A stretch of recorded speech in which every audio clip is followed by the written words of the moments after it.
wifuza urugo rwiza? Urashaka umubano mwiza hagati yawe n'uwo mwashakanye? Waba se ushaka uwo mwafatanya kurusha? Niba wumva ugiye kubaka urugo utazabasha kwihanganira imico ya mugenzi wawe, byihorere, wikwirirwa wubaka. Reka umugayo. Ikibazo cy'amahari nkurikije ku kibazo mu rugo rwanjye ndi kubona, hari umugabo twashakanye tugeranye kabiri, twajyana amakimbirane geraho naho amarika, umwaka avamo undi akaza.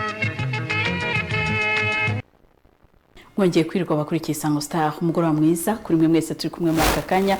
Ni umwanya w'ikiganiro Mutima w'urugo, ikiganiro cy'umuryango, ikiganiro twunguranamo ibitekerezo cyane cyane ku buryo bwiza bwo kubaka urugo. Uyu munsi rero by'umwihariko reka tuganire ku iterambere ry'umugore n'akamaro bifite muri society cyangwa se mu muryango nyarwanda. Umuryango umuntu wese arimo, reka twe kwirimitira ku muryango nyarwanda, turebe iterambere ry'umugore n'akamaro rifitiye igihugu cyangwa se umuryango muri rusange. Nukuvuga ngo umugore natera imbere abana be bazatera imbere, umugore natera imbere umugabo azatera imbere, umugore natera imbere urugo ruzazamuka. Nuvuga ngo umugore nasubira inyuma numugumisha hasi ntabwo azazamuka, kandi noneho n'urugo ruzaba ruhombye ikintu kinini. Bahaye ikaze muri iki kiganiro, ni ikiganiro Mutima w'urugo, jewe ni Regine. Reka tujye inama rero.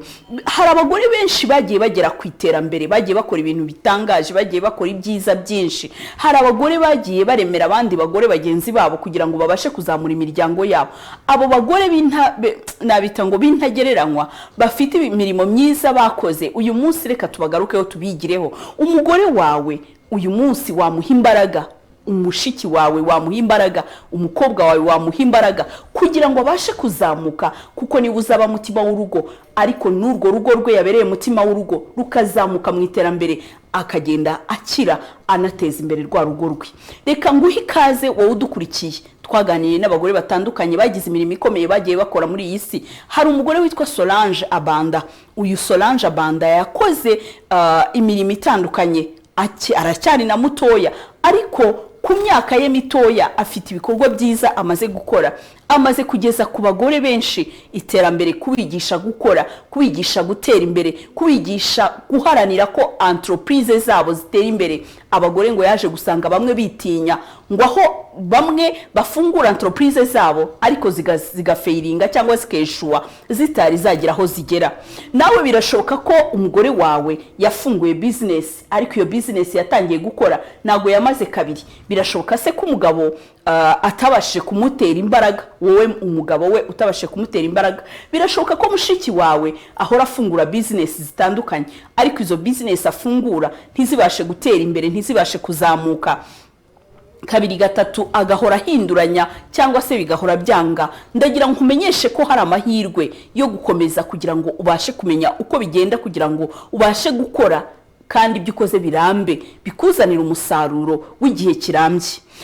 Uyu Solange Abanda akaba ari umuyobozi w'icyo yise ni ONG yise Femme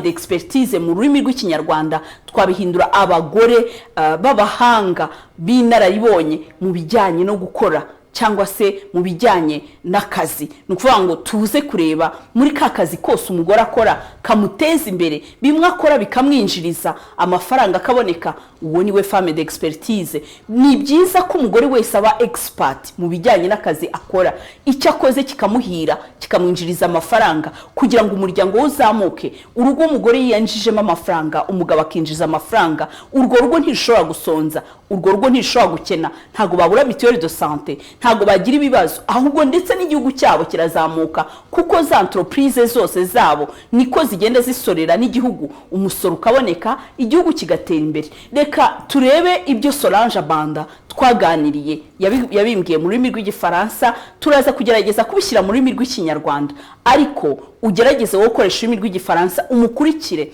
Arakubwira ukuntu umugore ari umuntu uhambaye, icyo akeneye ni imbaraga za musaza we, icyo akeneye ni imbaraga za papa we, icyo akeneye ni imbaraga z'umugabo we wamushatse. Natwe twese tugomba gusapotingana, tugahana imbaraga kugira ngo turusheho gutera imbere. Umugore numusubiza inyuma, uzaba usize inyuma igikomeye, uzaba usize inyuma amahirwe akomeye umuryango wari ufite, igihugu cyari gifite.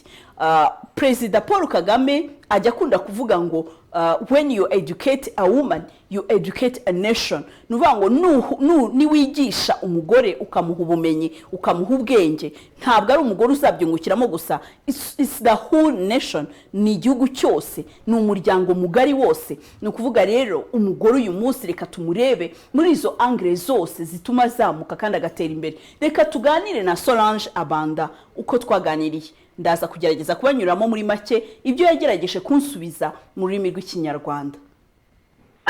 Si on commençait par expliquer aux auditeurs un peu de la femme d'expertise, parce que vous êtes au sommet de la femme d'expertise là-bas en France. Qu'est-ce que c'est la femme d'expertise et pourquoi? Oui. Merci beaucoup. Je suis très honorée, très enchantée de cette interview. Et je tiens déjà à remercier Laetitia Mugabo qui nous a mis en contact. Et donc, elle fait partie du comité d'organisation de femmes d'expertise. Et femmes d'expertise, en fait, c'est une ONG française qui est composée d'hommes et de femmes africains et de la diaspora avec des compétences en direction et gestion de projet, expertise finance, coaching en développement personnel, en gestion d'entreprise et en diplomatie internationale. Okay. Donc, nous proposons pour les femmes du sur-mesure dans l'entrepreneuriat féminin. Pourquoi? Parce que beaucoup de femmes africaines ou issues de la diaspora ont un esprit d'entrepreneuriat mais ne savent pas souvent par où commencer pour démarrer leur entreprise, ni comment faire pour rentabiliser leur entreprise à long terme. Et souvent, elles se sentent seules et isolées. Okay. Donc, elles n'ont pas souvent eu l'occasion de savoir comment structurer leurs idées de projet.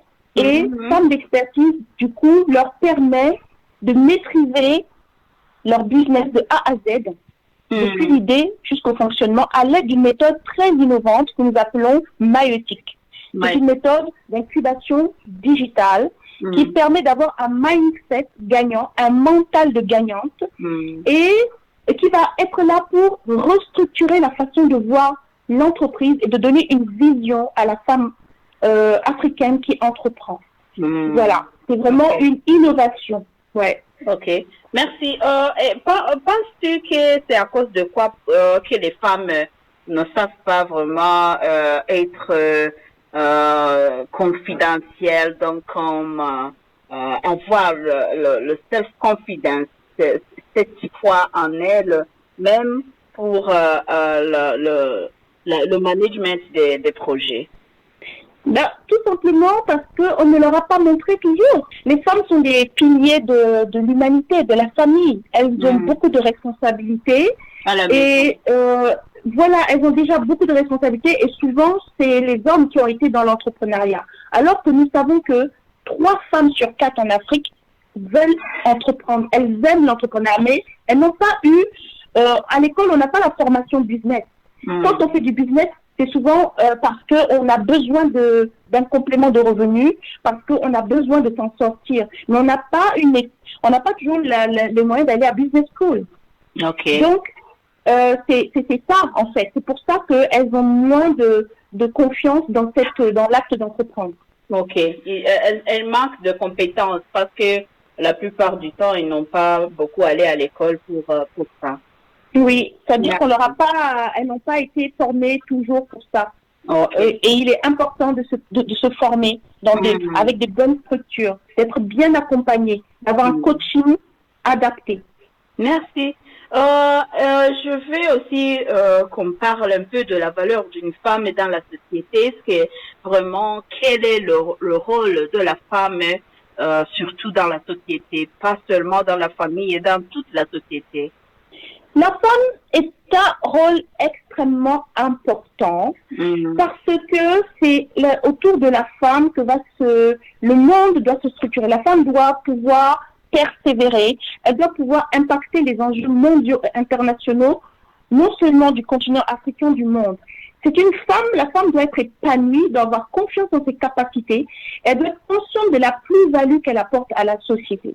La femme doit être une visionnaire stratégique dans sa vie et dans ce qu'elle apporte, parce que sans la femme est un pilier pour nos sociétés et elle doit impacter dans le produit intérieur brut de nos pays. Parce qu'aujourd'hui, en général, dans les pays, en Afrique, elle n'impacte qu'à 23%.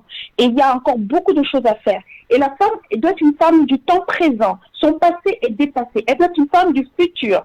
Elle doit dépasser son passé et elle doit davantage conquérir vraiment les enjeux économiques et sociétaux d'aujourd'hui. Merci. Et si on continuait surtout sur donc quand la femme est développée, donc quand la femme est modernisée, travaille, elle a de l'argent, est-ce que vraiment ça a de la valeur dans la société aussi et surtout dans la famille?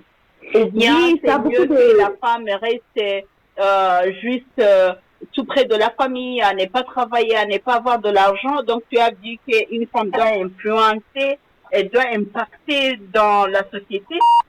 Pour mieux y arriver, il faut que quand même elle arrive à travailler, à avoir de l'argent.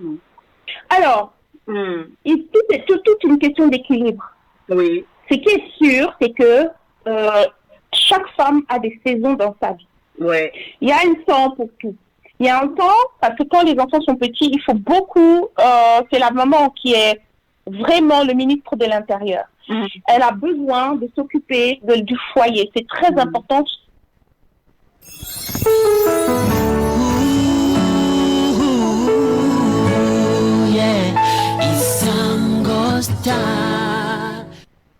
turacyari kumwe rero mwamwumvise uwo ni Solange Abanda aracyaganira aracyatubwira ariko wumvise akantu avuze k'ingenzi gakomeye cyane asorejeho aravuze ngo umugore ni nka ministre de l'intérieur ati ni ministre w'imbere mu rugo nuvuga ngo umugore adahari mu rugo ibintu byose biradogera ibintu birapfa ntago bisimbuye ko umugabo nawe afite role ikomeye umugabo ni umutwe umugore akaba umutima ariko noneho turebe iyo bigeze aho bisaba ko bombi babasha gukora bagatera imbere nibyo yatangiye avuga anasobanura iriya ONG yabo ya femme d'expertise aho bafasha abagore kuba ba expert mu kazi bakora les femmes bakaba ba expert bakaba abagore bashoboye bafite experience mu bucuruzi mu mirimo bakora mu kazi bakora ukabona ko agakorana ubutwari imbaraga ukabona ko rwose ibintu akora abyiyumvamo bahugura rero abagore bakabatoza ari abisobanuraho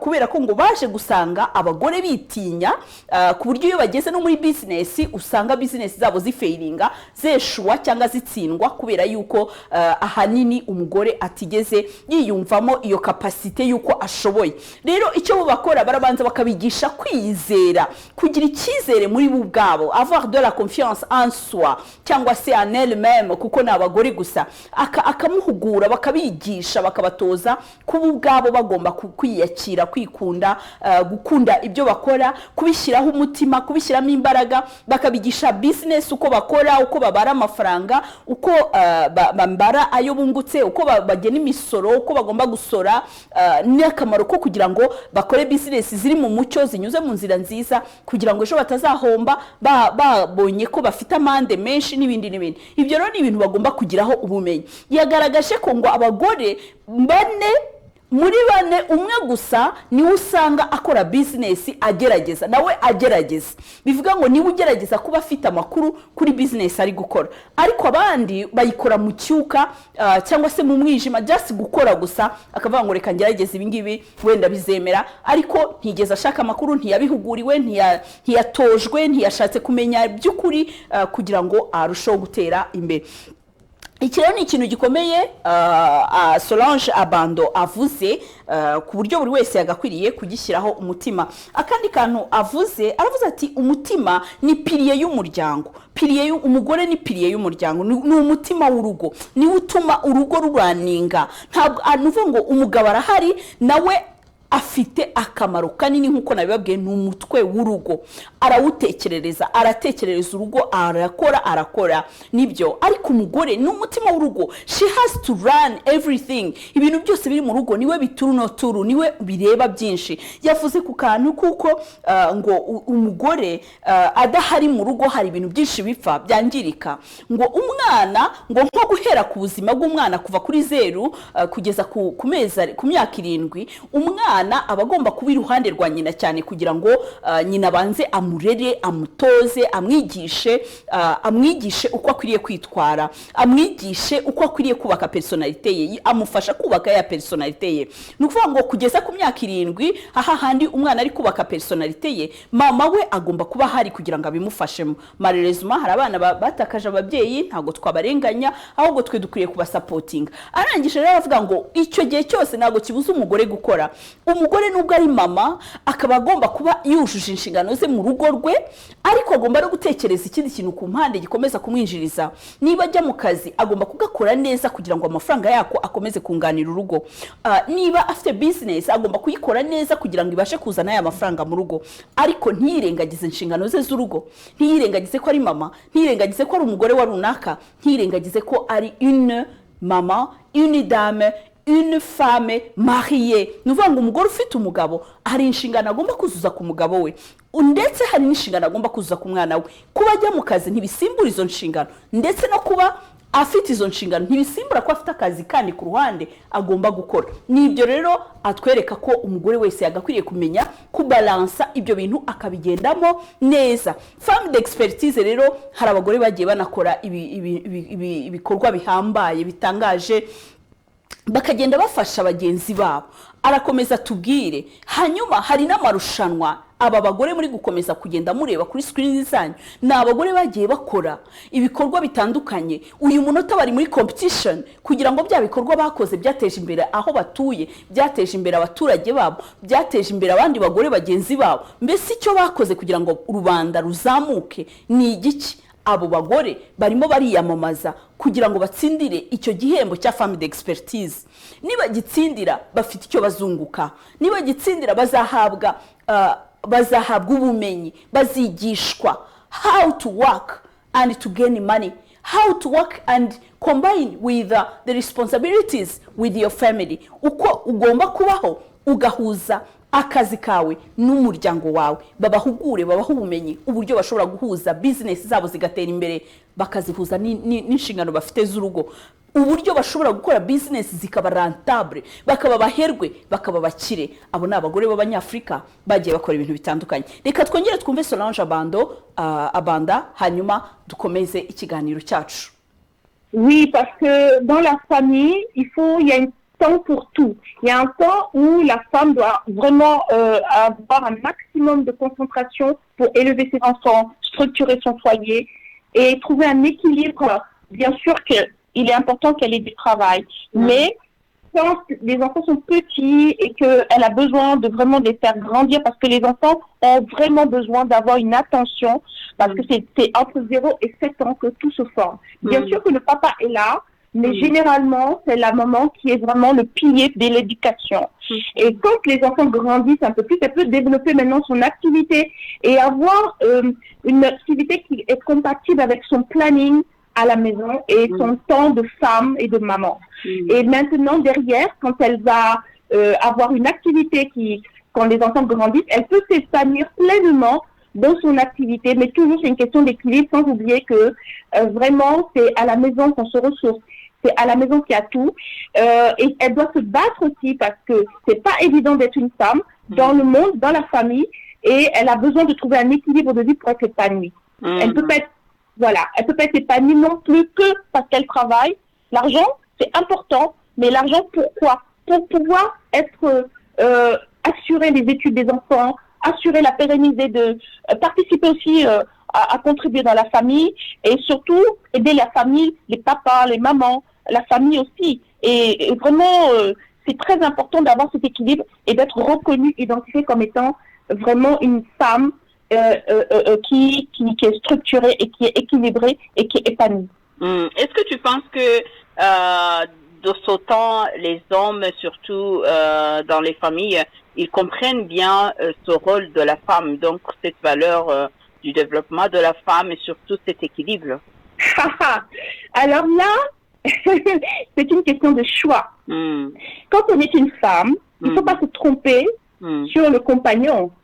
Voilà. C'est pour ça qu'il faut poser beaucoup de questions quand on veut se marier. Enfin, il faut pas. Le mariage, ce n'est pas une course.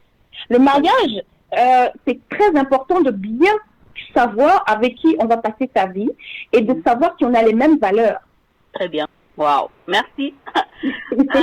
Alors, j'aimerais aussi te demander, qu'est-ce que tu penses comme aide que tout le monde doit à la femme pour bien s'exhiber, pour bien compléter ses devoirs, surtout ses rêves? J'ai pas compris la question. Tu peux répéter? Que penses-tu de l'aide que tout le monde doit à la femme pour bien arriver à ses buts, à ses rêves, oui, à s'exhiber pour la société, pour le bien-être de la société? Alors, moi, ce que je pense dans tout ça, c'est que pour être, il faut, quand on est une femme, si j'ai bien compris la question. Oui.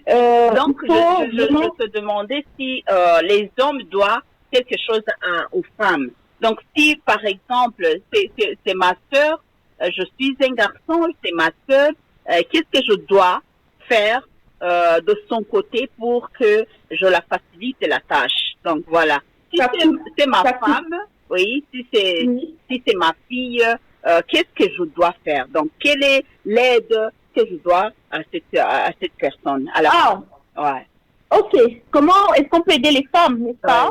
Oui. Bien. Pour aider les femmes, c'est tellement... il faut déjà les comprendre. Il faut la respecter. Il faut aider quelqu'un, c'est aimer quelqu'un. Tu sais, quand on fait à manger, tu sais que faire à manger, c'est donner de l'amour. Une femme a besoin d'amour, d'attention. Elle a un cœur. Il ne faut pas briser son cœur. Il faut lui demander ce qu'elle veut. Une femme a un cerveau, elle sait réfléchir, elle sait ressentir. Donc, pour aider la femme, il faut l'écouter et il faut l'accompagner dans ce qu'elle a choisi de faire. Il faut la conseiller comme on est des parents, on est la famille, on est un mari. Il faut écouter la femme, lui demander comment faire et ne pas lui imposer tout le temps des choses qui ne lui correspondent pas. C'est comme ça qu'on peut aider la femme. Merci beaucoup, Solange. Donc, à la fin, vers la fin, j'aimerais que tu nous dises, est-ce que dans la compétition Femmes Expertise cette année, y a-t-il des femmes rwandaises, y a-t-il des femmes africaines que tu as vues là? Oui, il y a des femmes rwandaises, il y a surtout Laetitia Mugabo, vraiment qui est une femme exceptionnelle. Je tiens vraiment à rendre hommage à cette femme. Qui est vraiment une dame que j'ai rencontrée, que j'ai eu l'honneur de rencontrer à Abidjan. Nous nous sommes rencontrés dans des réseaux de femmes et qui œuvrent beaucoup pour les femmes pour qu'elles soient valorisées et qu'elles aient un exemple. Ensuite, j'ai vu beaucoup de Rwandais qui votaient pour elle et vraiment, j'espère qu'elle va être parmi les finalistes. Il y a des Ivoiriennes. Il y a des Camerounaises, il y a même des Marocaines qui ont participé. Il y a beaucoup de femmes africaines. Qu'est-ce qu'elles vont gagner, Solange? Qu'est-ce qu'elles vont gagner? Alors, ce qu'elles vont gagner, nous sommes en partenariat avec un créateur de mode qui a travaillé pour la maison Yves Saint Laurent et Rodier. Donc, il y a un défilé à Paris, donc ils vont être habillés par ce grand créateur de mode à Paris. Et ils vont être invités aussi au défilé de mode, mais surtout, ils vont gagner des formations femmes d'expertise. Donc, nous préparons aussi un sommet mondial Et les personnes nous avons un appel à candidature, donc elles vont bénéficier de formations de modules business par la Maïtik pour structurer leur entreprise et rendre rentable leur entreprise. Donc elles vont pouvoir gagner des modules de formation à forme d'expertise. Ok. Je vois bien. Merci Solange. Je pense qu'à la prochaine. Que Dieu vous bénisse. Merci beaucoup. J'espère que ça a été. Au revoir. Au revoir. Merci.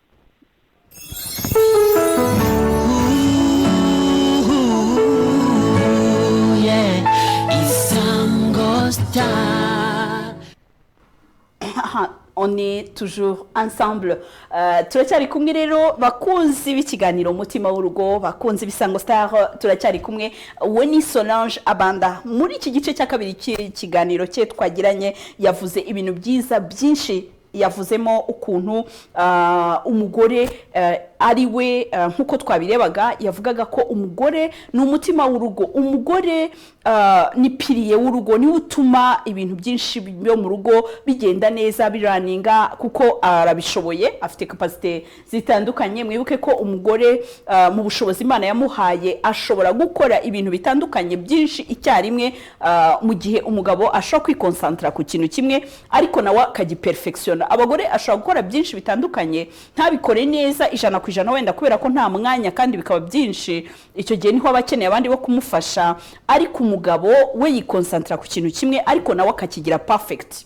No kuvuga rero akagikora neza cyane kurushaho. No kuvuga rero ubwo bushobozi bw'umugore bwo kuba yakwikonsantra ku bintu bitandukanye ari byinshi, icyo gihe iyo habonetse izindi mbaraga zo kumufasha umugore agera kuri byinshi nawe cyane kuko urumva iyo capacité arayifite.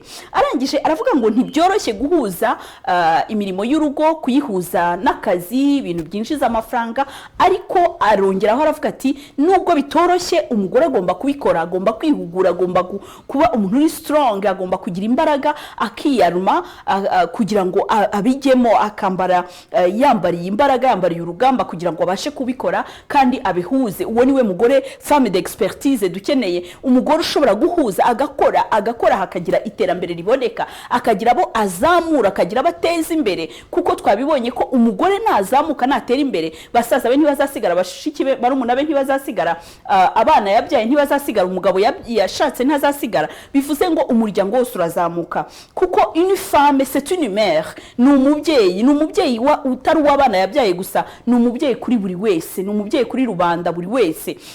Dukomeze turebe ati rero ntibyoroshye ariko umugore agomba kumenya kubihuza izo responsabilité afite mu rugo, inshingano ze z'urugo akazikora neza, kandi na bya bindi byinjiza amafaranga akabikora neza kuko nabyo birakenewe, ayo mafaranga arakenewe. Arongera aravuga ngo amafaranga arakenewe kuko afasha umuryango, aho kugira ngo ubone umuryango wawe ukennye menya yuko ugomba gukora kandi ibyo ukora ntibibangamira inshingano zawe z'urugo, ukagerageza kubihuza. Icyo gihe rero umugabo wawe aragufasha kugira ngo mutekereze neza, murebe uburyo byagenda neza, aragusapotinga, araguha ibitekerezo ndetse anagusapotinge mu bundi buryo bwose bwakenerwa kugira ngo mubashe kugenda mubigeraho. Ati rero akenshi ibibazo abagore bahura nabyo bipfira muri fiançailles. Ati aho umugore yagiye gushaka ahitamo agendeye ku marangamutima gusa, ntahitemo akurikije umugabo w'intwari, umugabo muzima, umugabo bazubakana urugo rwiza, uzamwumva, uzamukunda, umugabo uzamuherekeza muri urwo rugendo rwose rw'iterambere ry'urugo rwawe. Ni ukuvuga ngo akenshi abagore ngo iyo bagiye guhitamo uwo bazashakana bafata icyemezo bahubutse batabihaye umwanya uhagije, ngo babanze bitonde bige ku muntu bagiye gushakana, abanze amenye ngo se uyu muntu tugiye gushakana ni muntu ki, ese uyu muntu bizavamo, bizakunda, ngo ubanze umwitonde ho umwige, ngo kubaka urugo ntabwo ari umukino. Yabigarutseho aravuga ati iyo umuntu muzabana ni umushinga w'igihe kirekire, ugomba kubanza guhitamo neza uwo muzabana, ntabwo ari ugubuka ngo upfe gufata ubonye. Arongera aravuga ati rero byinshi bipfira mu guhitamo uwo muzabana. Hanyuma rero agaruka noneho ku cyo inshingano sosiyete ifite mu gutera imbere k'umugore. Ese umugore kugira ngo atere imbere twebwe dufite izihe nshingano? Umugabo afite izihe nshingano? Basaza be bafite izihe nshingano? Papa w'umugore afite izihe nshingano? Papa we umubyara, abagabo bafite izihe nshingano? Twebwe nka sosiyete dufite izihe nshingano? Barumuna babo, bakuru babo, twese dushyize hamwe hari ikintu gikenewe. Icyambere, inshingano kugira ngo umugore atere imbere hakenewe ko abagore bakeneye kumvwa. Wowe nk'umugabo ukwiriye kumwumva ukamutega amatwi, nicyo yavuze, ukamutega amatwi, ukamuha igihe, ukamutega amatwi. Aravuga ati abagore bakenera umuntu bumva. Kenshi umugore aravuga ukavuga ngo naye abagore amagambo abaye menshi, ngo abagore bavuga menshi, ariko ukirengagiza ko mu byo ari kuvuga harimo ikintu cy'ingenzi. Ibyo ari kuvuga ni iby'ingenzi. Mutega amatwi, fata igihe umutega amatwi. Akongera ati ni ukububaha. Biratangaza cyane kubona abasore cyangwa abagabo bamwe batajya barespekta abagore, batubaha abagore, nibo babandagaza, nibo babasebya, nibo bavuga, nibo babatesha umutwe, nibo bakubita, nibo barwana, ntago uba wamubashye. Nukubakunda. Ati umugore akenera l'amour et l'attention, akeneye urukundo, akeneye kwitabwaho. Niba utamuhaye urukundo none sura mu iki? Umugore akeneye urukundo, yaremwe mu rukundo, ibyo byose ni urukundo. Niba wowe utamuhaye urukundo nta kizavamo. Ibi ngibi Solange Banda yabigarutseho. Arongera aravuga ati kutamushwanyaguza umutima. Abagore bagira umutima woroshye. Bibiliya iravuga ngo abagore ni inzabya zoroshye. Icyo bisobanuye umugore ashaka guhora abona ibyiza, ntabwo ashaka ikimushwanyaguza umutima. Ashwanyaguzwa umutima nuko buzuwe kubera ko yagiye iby'urupfu ntitubikontorora, ariko yishwanyaguzwa umutima nuko waje ukamubwira amagambo mabi, nuko utajya umwubaha, nuko utajya umwumva, nuko utajya umuhahira kandi ufite amafaranga, nuko upfusha ubusi by'urugo yakubwira ukamukubita ukamutuka. Urimo uramushwanyaguza umutima. Gusa nagira ngo nkubwire ngo iteka nongeraho ijambo rimwe, akebo kajya wamugarura. Icyo ubibye nicyo usarura. Nugirira nawe mugenzi wawe, amaherezo nawe bizakugarukaho, ni wowe uzabihomberamo. Arakomeza arabisobanura, yasobanuye byinshi kandi byiza. Yongerera aravuga ngo muri femme d'expertise harimo abagore benshi barimo kugenda bagaragaza ibikorwa bagiye bakora. Bazatoranyamo umwe watsinze wahize abandi. Abagore bagiye bakora imirimo itandukanye. Wowe se ufite bande uzinde? Hano mu Rwanda muri femme d'expertise dufitemo umugore uri muri iyi competition. Mwabibonye ko ari ya Afrika yose, ariko bakazahurira mu Bufaransa kuri finale. Nukuvuga ngo uwo mugore twebwe dufitemo yitwa Agatesi Letitia. Agatesi Letitia Mugabo. Nuvuga ngo nawe wamutora kuri Facebook wandika femme d'expertise, hanyuma ukareba kuri iyo poste, ukareba noneho ahari femme d'expertise, ukajya kuri Agatesi Letitia Mugabo, ukaba ari we utora. Ni umunyarwandakazi wamushyigikira. Uyu mugore ntasanzwe. Yagiye atoza abagore benshi kwizigama, bahera ku giceri cya 50. Bari abagore bo bacuruza gataro, bari abagore bamwe bakoraga umwuga w'uburaya, agenda bakura mu buraya, arabegeranya, abigisha kwizigama. Igiceri cya 50 bagera ku mamiliyoni. Uyu munsi baracuruza kandi bafite icyo aho intego, bafite naho bari kugera. Barabahugura kenshi. Yafasha abakobwa babyariye iwabo, abahuriza hamwe, afatanyije n'undi mugenzi we Pastor Jory. Bakora ishuri ry'aba bakobwa, babigisha kudoda, babaha imashini zidoda. Barangije babaha n'igishoro bajya kudoda kugira ngo batere imbere, batunga abana babo babyaye, boye kwicwa n'inzara, boye kubaho basabiriza, boye kwinjira mu bagabo kubera ikibazo cy'ubukene. Abo bagore bagiye bagira ibyo bakora, ibikorwa bitandukanye bizamura bagenzi babo, bizamuka. Abo ngabo nibo dushaka kugira ngo tubigereho. Nuko umugore aba supported, ngiye nkamuha imbaraga, wowe ukamuha imbaraga. Reka twumve undi mu mama twaganiriye, yitwa Agata, ahagarariye femme d'expertise muri Afrika.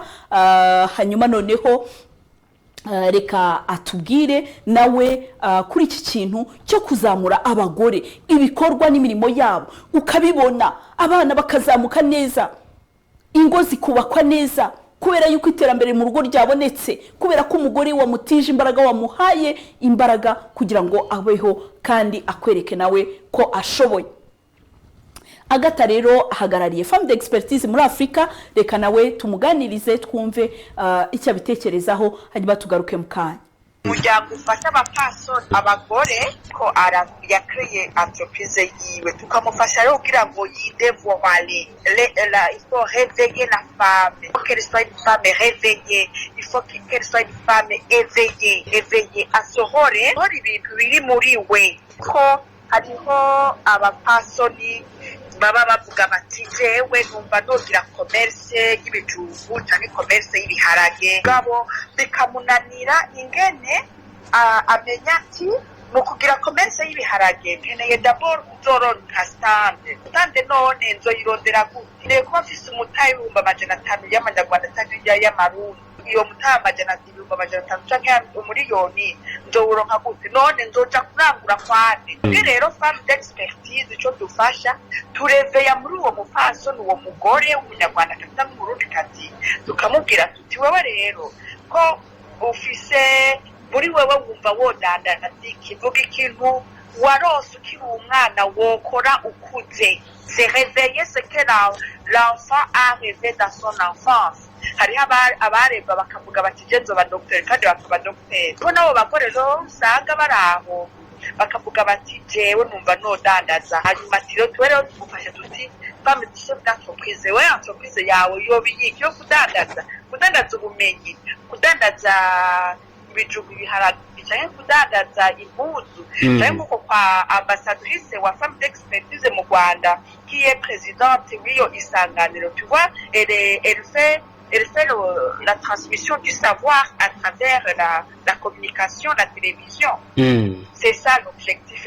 Tu sais, réveiller et éveiller ce qui est dans la femme entreprenante de l'Afrique. Parce qu'elles sont là, mais elles ne savent pas ce qui est fait pour elles. Nous l'aidons à ce qu'elles se réveillent et soient éveillées.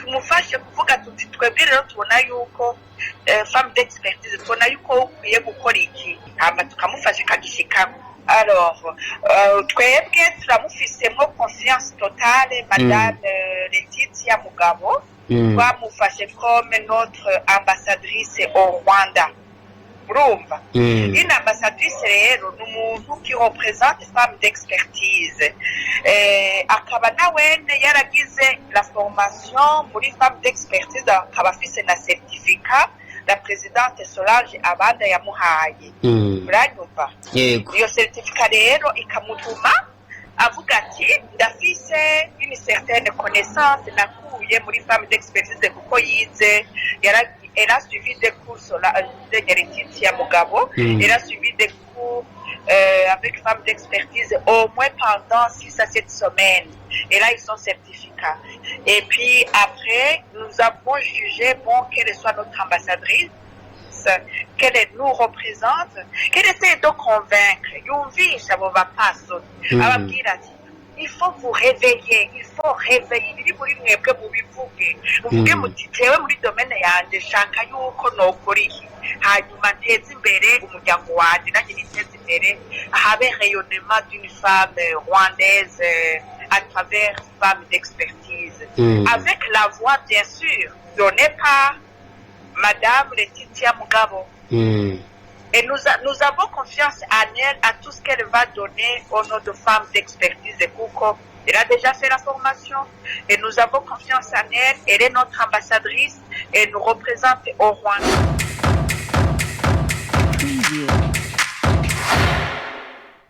aha uwo ni Agata rero akaba nawe ahagarariye femme d'expertise ariko noneho yihagarariye mu rwego rwa Afrika.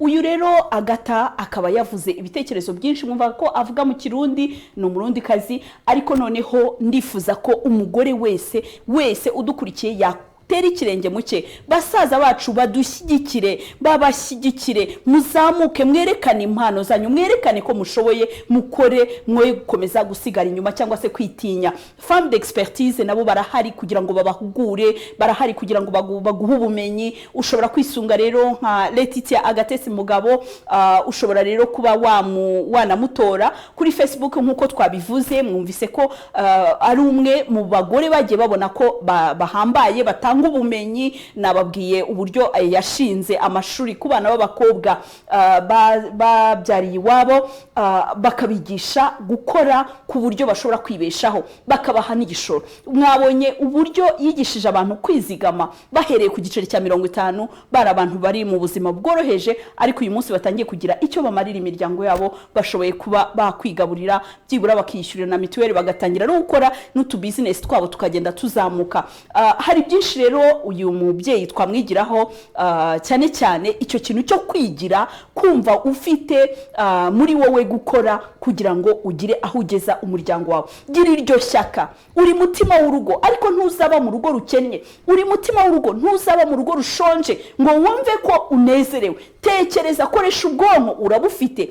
Ngira ngo nkuko Agatha yabivuze, abagore baratekereza, bafite ubwonko, baratekereza, ni abahanga, bameze nkuko abagabo batekereza, nabo baratekereza. So tekereza nawe ugire iterambere ugeraho. Kandi abagabo icyo basabwa ni ugusapotinga abagore, ni ukubateza imbere, ni ukubafasha, ni ukubaha imbaraga, ni ukubabera ibyishimo n'umunezero kugira ngo babashe kuba bakora bagatera imbere. Icyambere, irinde icyababaza umugore, irinde icyababaza umugore wawe, kuko kumubabaza cyangwa se mushiki wawe kumubabaza nicyo cyonyine kizamuca intege, kikamubuza no kuba yatera imbere. Ahangaha rero mbibutse ko gutora femme d'expertise, dutora umunyarwandakazi wacu azana iryo kamba, arizane mu Rwanda, insinzi itahi Rwanda. Bavandi, nta kintu cyiza nko kubona u Rwanda rukomeza ruba brilliant. Jewe nagenze amahanga, nagenze ibihugu bitandukanye, ibihugu byinshi nagiyemo, nagiye nsanga our president, igihugu cyacu, people are proud of our president. Africa yose aho ugiye barakubwira bati uri umunyarwanda, uzansurize Piqué, uzansurize Kagame, uzansurize president wanyu, uzansurize his excellence. Rwose igihugu cyanyu ni ntangarugero, barabikunze kuko u Rwanda rufite aho ruri kugera, kuko ruri kuzamuka neza. Hari aho ugera bagashaka kukuyora kubera ko uri umunyarwanda. So tugerageze dushyigikire umunyarwandakazi wacu, nawe azamuke, azane iryo kamba rya femme d'expertise wa 2021, hanyuma ritahe mu Rwanda. Kumutora rero no kujya kuri Facebook ukandika femme d'expertise, hanyuma noneho ukaza kureba aho Letitia Agatesi Mugabo ari, ukamuha ijwi ryawe, ukanda like, nta kindi, ugashyiraho na comment, hanyuma ibyo birahagije ubu mutoye. Hanyuma rero tukiraho, reka turebe abandi bagore bo kwisi nabo bagiye bakora ibikorwa bitandukanye by'iterambere, tubigireho. Ndifuza ko uyu munsi buri wese asobanukirwa ko iterambere ry'umugore ni inshingano yanjye, ni inshingano yawe. Umugore natera imbere, twese tuzaba duteye imbere, igihugu kizatangira gutera imbere, kuko umugore yateye imbere ntago yikubira. Yarabyaye, afite impuhwe nyinshi ku bana yabyaye, azabazamura, afite impuhwe nyinshi ku bavandimwe be, ku mutware we, uwo bashakanye, arashaka ko bose bazamuka. Ni ukuvuga rero tuzamure cyane gufatanya kugira ngo umugore atere imbere, tumufashe, tumuhe imbaraga, akore, akwereke ko ashoboye. Reka turaba abandi bagore rero bagiye bakora nabo ibikorwa bitandukanye, nabita les femmes d'expertise, ariko noneho bo kwisi mu bihugu bitandukanye hirya no hino kwisi. Ikaze ni ikiganiro Umutima w'Urugo, ndabashimira kandi mwese abo dukomeje kuba turi kumwe. Reka rero twumve abandi bagore noneho nabo bateye imbere uko byagiye bimera.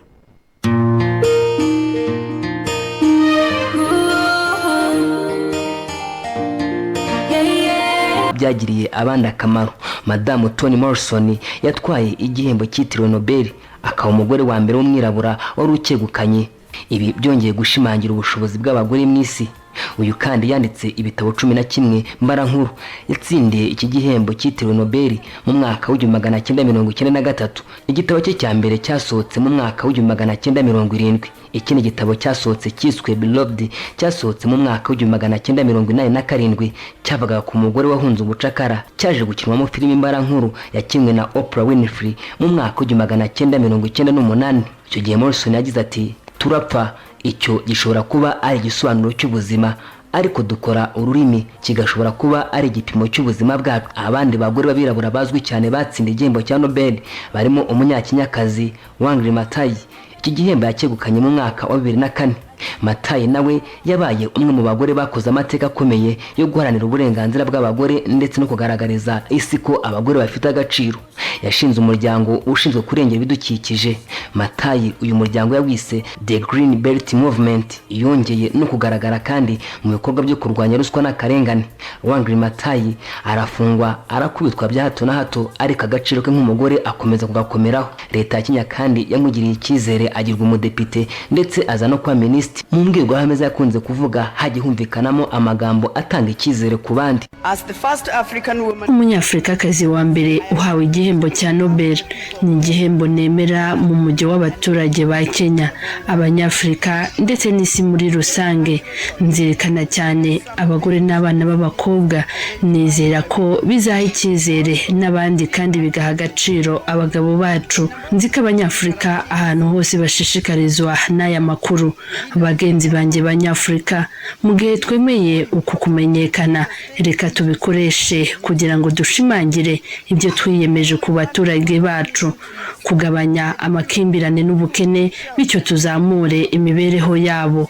Reka twemere imiyoborere ishingiye kuri demokarasi, turinde uburenganzira bwa muntu no kurengera ibidukikije. Nizeye ko tuzahaguruka. Nahoraga nizera ko ibisubizo ku bibazo byacu byinshi bigomba guturuka kuri twe. Uyu mudamu kandi yongera ku munsi y'akazi wakoze amateka akomeye ku itariki ya 16 ukwezi kwa gatandatu 1963. Aba umugore wa mbere rukumbi ku isi werekeje mu isanzure. Madamu Valentina Tereshkova yabaye umugore wa mbere ugiye mu isanzure, akora amateka akomeye. Mu mwaka wa 2015 Madamu Valentina yahishiye ko abategetsi b'Abasovieti icyo gihe bibazaga ko biteye akaga cyane kohereza abagore mu isanzure. Ibi byose yarabirenze, agaragaza ubushobozi bwabo, bibera abandi cyitegererezo ku isi. Icyo gihe yabwiye BBC ko ibyo byatumye yigaragambya, yandikira amabaruwa menshi ishyaka rya gikomuniste ryari rifite ubutegetsi mu Burusiya icyo gihe. Byafashe imyaka 19 nyuma ye kugira ngo abandi Barusiya bohereze undi mugore mu isanzure, ari nayo wabaye uwa kabiri. Mu mwaka wa 2015 kandi yatanze ubutumwa ku bagore bashaka gutera ikirenge muke, aho yagize ati kora cyane uzahagera. Uyu mugore kandi yongera kuri Madamu Ellen Johnson Sirleaf wabaye perezida wa Liberia. Niwe mugore wa mbere wabaye perezida ku mugabane wa Afurika nyuma yo gutsinda amatora yo mu mwaka wa 2005. Atangira akazi tariki ya 16 Mutarama 2006 ndetse yongera gutorwa mu mwaka wa 2011. Byongera gushimangira ubushobozi bw'abagore. Ellen Johnson Sirleaf yavutse tariki ya 29 Ukwakira 1938. Ku myaka 17 nibwo yashyingiranywe n'umugabo we Bwana Johnson Sirleaf, ariko ntibyamubujije gukomeza amashuri ye kuko mu mwaka wa 1964 yagiye muri Amerika agakurayo impamyabumenyi mu icungamutungo muri Madison Business College, ndetse mu mwaka wa 1970 abona indi mpamyabumenyi mu by'ubukungu ayikuye Colorado University. Ibi byamusunikiye kuba mu mwaka wa 1971 ajya muri kaminuza ya Harvard, abona impamyabumenyi y'icyiciro cya kabiri cya kaminuza mu bijyanye n'ubuyobozi.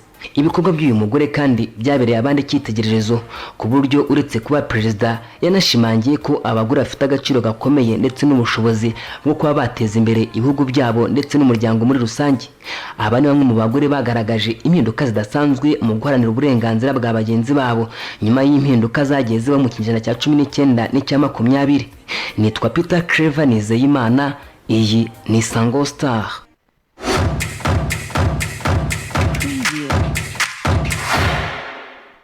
Perfect. Ngira ngo mwabikunze, mwabonye ko umugore ashoboye. Umugore arashoboye to the maximum, kugera ku mpera. Nuvuga ngo arashoboye, ntacyo wavuga ko atashobora gukora keretse ikibi. Umugore ntabwo ikibi agishoboye kuko ni nyina w'umuntu, ararera, abumbabumba imitima, akamenya kuyiyobora, abwira ati oya iki ni kibi iki ni cyiza, kuko ni nyina w'umuntu. Iyo ubaye nyina w'umuntu hari ibyo uba udakora, ibi bintu bikora. Reka rero urabibona ko umugore arashoboye. Ubonye abagore benshi bagiye bakora ibintu bitangaje bihambaye, bazamura bagenzi babo, bakomeza kubera ingero bagenzi babo, barafightinga kugira ngo hagire abagore bafite icyizere, bakomeze kuba aribo bagore bakomeza kubaho, donc bakomeze kuzamuka, haboneka abagore benshi bagenda bigirira icyizere kugeza ubwo umugore wese azaba ari capable yo kumva ko ashoboye ashoboye akabasha kwiyinvestisa mu mirimo runaka akayikora neza kandi akayifatanya na za nshingano zo kuba umugore, zo kuba umubyeyi, zo kuba mama w'abantu, gutyo gutyo. Hanyuma rero bakunzi bacu reka mbabwire nti umugore arashoboye, umugore agaciro ke mu iterambere ntitukirengagize, karakenewe kuko urumva uwo musanzu we tuwuhombye tuwubuze twaba duhombye ikintu kinini cyane. Iyo biza kuba nka kera umugabo akaba ari ukomeza agakora wenyine, umugore ntabe yaba nyampinga ngo agende mu iterambere akore, ntago uyu munsi twari kuba dufite umusaruro ukomeye. Mwagiye mubona bari abagore abari muri parliament, abari ahantu hose, nuvuga ngo hari umusanzu bari gutanga, hari ibyo bari gukora bitari gukorwa iyo abo bagore nabo batazamuka ngo batange umusanzu wabo. Reka rero ahangaha nshimire buri wese twabanye muri iki kiganiro, nanakubwire ngo please kora uko ushoboye umugore wawe umuzamure, umutere inkunga, umuzamure agere ku rwego rukomeye. Femme d'expertise barahari kugira ngo bazakuzamure, n'abandi bagore benshi batandukanye barahari. Letitia Agatesi Mugabo arahari, wamugisha inama, wamubaza, wamubwira icyo utekereza, ariko ahanini mwumve ko mugomba no kuba mugomba kumuha ijwi ryanyu. Ijwi ryanyu rero muzari muhagute ni ukujya kuri page ya Facebook yanditseho Femme d'expertise, hanyuma noneho mugashaka ahari Letitia Agatesi Mugabo, ariko muze kureba ahari amajwi menshi, haraho afite amajwi agera muri 100, muba ariho mugenda mushyira amajwi menshi kugira ngo dukomeze duhuze ayo majwi. Reka rero nkubwire ngo guhijwi umunyarwandakazi wacu nawe akazamuka akajya kuvugwa mu ruhando rw'amahanga ko yatsindiye icyo gihembo cy'umugore d'expertise cyangwa se umugore w'ingirakamaro mu murimo, ukora umurimo akawukorana neza, akawukorana ubutwari, akawukora neza, rwose icyo gihembo gitashye Rwanda, I will be proud. Nzishima cyane kandi noneho mwumve ko igihugu cyacu kirabimerita, kuko nicyo gihugu cya mbere cyazamuye abagore kibashyira ku rwego rwiza rushimishije mu iterambere, ku buryo umugore abafite uburenganzira nk'ubwo umugabo afite. Hari ibindi bihugu rero bikizitira umugore, u Rwanda aho rwaraharenze, ubu ruri mu kigero gikomeye cyo kugira ngo iterambere ryiyongere, riboosting. Nawe imagine igihugu nyuma y'imyaka 25 jenoside ibaye, ariko tukaba tugeze ku rwego rwiza rushimishe mu iterambere, kandi muzi ukuntu jenoside yasize isenye igihugu igishyize hasi. Reka rero wowe udukurikiye nkubwire ngo umugore arashoboye, just support muhe support yawe, muhe imbaraga zawe, muhe ibitekerezo byawe, umuzamure. Rero Agatesi nawe reka tumusupportinge kugira ngo icyo gihembo gitahe Rwanda. Uzajya kuri Femme d'expertise, hanyuma ujye ahari Agatesi Letitia Mugabo, uzahareba hari amajwi menshi, ukande like, unashyireho comment, hanyuma noneho ube umutoye. Aho uzamubona hose hari Femme d'expertise Agatesi Letitia Mugabo, ujye uhatora, ujye ukanda like, unashyireho comment kugira ngo ayo majwi yoye gutakara, kandi no kugira ngo iryo kamba ritahe iwacu i Rwanda. Kugeza uyu munsi ari ku mwanya wa 2, ariko twabacaho akajya no ku mwanya wa mbere. Ndabashimiye cyane rero abo twabanye muri iki kiganiro, Imana ikomeze kubaho umugisha. Turi kumwe ikiganiro umutima w'urugo nakagaruka naho ku cyumweru. Bye bye. Urifuza urugo rwiza? Urashaka umubano mwiza hagati yawe n'uwo mwashakanye? Waba se ushaka uwo mwafatanya kurusha? Niba wumva ugiye kubaka urugo utazabasha kwihanganira imico ya mugenzi wawe, byihorere, wikwirirwa wubaka, reka umugayo. Ikibazo cy'amahari nkurikije ku kibazo mu rugo rwanjye ndi kubona, hari umugabo twashakanye tubyaranye 2, bajyana amakimbirane, geraho naho amarika umwaka avamo undi akaza.